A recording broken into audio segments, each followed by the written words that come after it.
Webster Tarpley here in Washington, D.C. And now we're going to go, I think, to the New York State Fair to talk to eminent candidate for governor of New York, Randy Credico. Randy, let me just tell you this before we give you the microphone.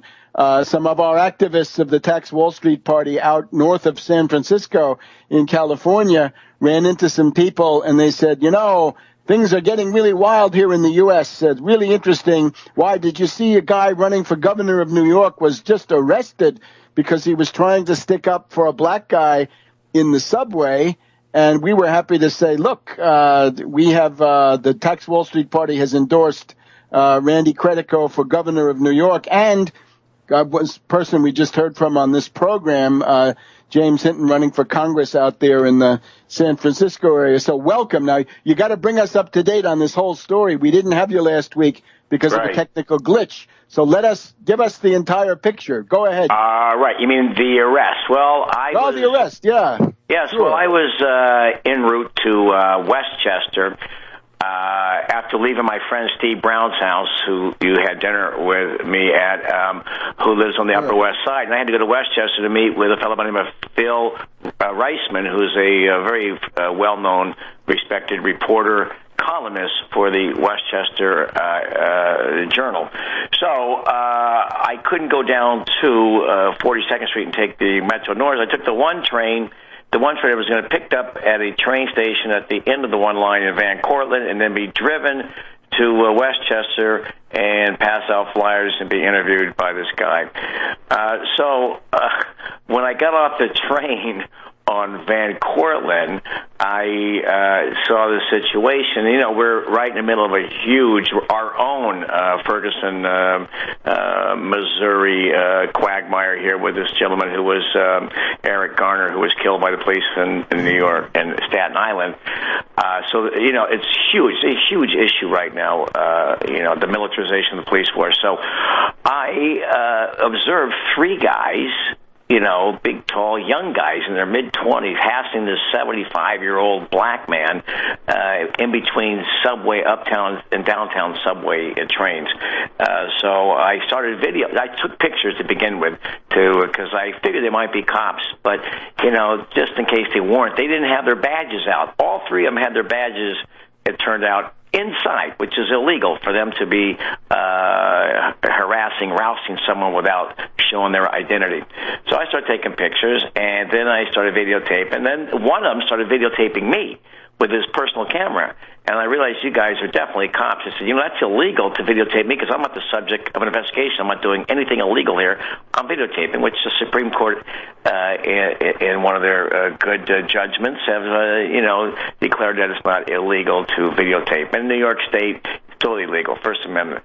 But they're not supposed to videotape me. So there's some trash talk. This guy says stuff to me, I said some stuff back, and they still never show their badges at this point. My video camera will prove that. Then the guy got up to my face and says, move back 15 feet. Then he pulls out his badge and he arrests me. He lets the other guy go. The three of them let the other guy go. Now it is a 28-hour nightmare life. It's like the Donner Party trying to make it to California at this point, between leaving there and getting out of there.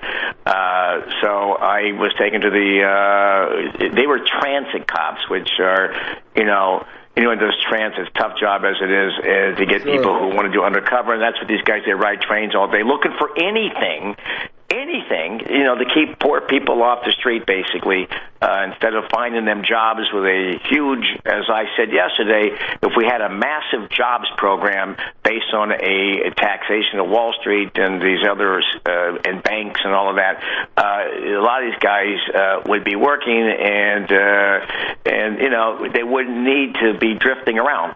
And so the cops are just looking for anybody right now, just anybody to feed the system. So I ended up going to the local precinct, and they knew I was a candidate for governor, and they totally harassed me when I was there. They tried to humiliate me. They had people coming into and it was only me. It's like Otis and Andy Mayberry is the only person inside the cell, which is behind a locked door, and there's 5 cells adjacent to each other. And they just kept the camera on me, taking pictures like I was the Elephant Man, a real novelty, flipping me off, this kind of low-level kind of recreation. So now, after they finish the paperwork, 4 hours later there, I finally get driven to the worst place of all, which is Bronx Central Booking. And if you ever saw the movie, Brad Davis movie, Oliver Stone movie, that film takes place in Turkey, Midnight Express, those are the kind of conditions I was in, only 10 times worse. Let's think Honduran jails. I've been in a Nicaraguan jail before back in the 80s, and I was mistakenly arrested because I lost my passport. Nothing compares to the conditions, the squalor, the unsanitary conditions, and the overcrowded conditions of these local. This was actually Bronx, and they wanted to take me there. They were so thrilled. En route to this place, they were driving real fast, and they come to a complete stop. I didn't have my safety belt on the back. It was a very scary car I was in, no windows or anything, and I'd slam into the back window, and I had a red nose, bloody nose that I got pictures of later. These guys didn't care. They didn't care. There's no accountability. Young guys don't care. A lot of testosterone. They're dealing with a 60-year-old man here who's got like a semi-prostate problem. I couldn't use the restroom, nothing, and they had the belt. The restraints were so tight. When I finally got to it was actually a godsend when I got away from these guys and got inside the rancid conditions of Bronx Central Booking. And one of the guys, an old timer there, who you go through the metal detector, make sure you're not holding anything, and they put you in one cell. They take a picture of your eye. Talk 1984 is happening. It's already here. Taking pictures of your eye, your iris, and all of that, and all sorts of other things. They want all sorts of information about who you live with and everything. And the guy says, "Hey, look, why is this guy's handcuffs on so tight? Loosen him up." The guy says, "This is a cop telling one of these punk guys who spent most of his time gloating and chortling that I was going through the tortures of the damned here, and at the same time he was on his cell phone playing solitaire or whatever. He was constantly on his personal cell phone. Same guy videotaped me, obsessed with his cell phone. And then I spent 20 hours there, and what they did at that point was really baby step the process of getting the paperwork to the DA. Now, and when I got arrested, the reason here's the rationale. There's a warrant for your arrest. A fellow by the name of Randy Credico with a G. Gredico was and the district attorney, the judge, and the prosecutor. My lawyer could not find my name on any warrant, but I went in on that warrant. And then they threw in the charges like I was Jack the Ripper. 3 charges of dig this. Of trying to menacing, flailing an umbrella at the police. Now, you think I would do that, guys with Glock guns who have a history of being trigger happy? I would be the Penguin and start trying to stab them. So I'm Mary Poppins. I'm not the Penguin. I'm nonviolent. So they got me on that. Then they got me on resisting arrest. They always throw the resisting arrest in, like I was running, trying to resist arrest. They always throw that in.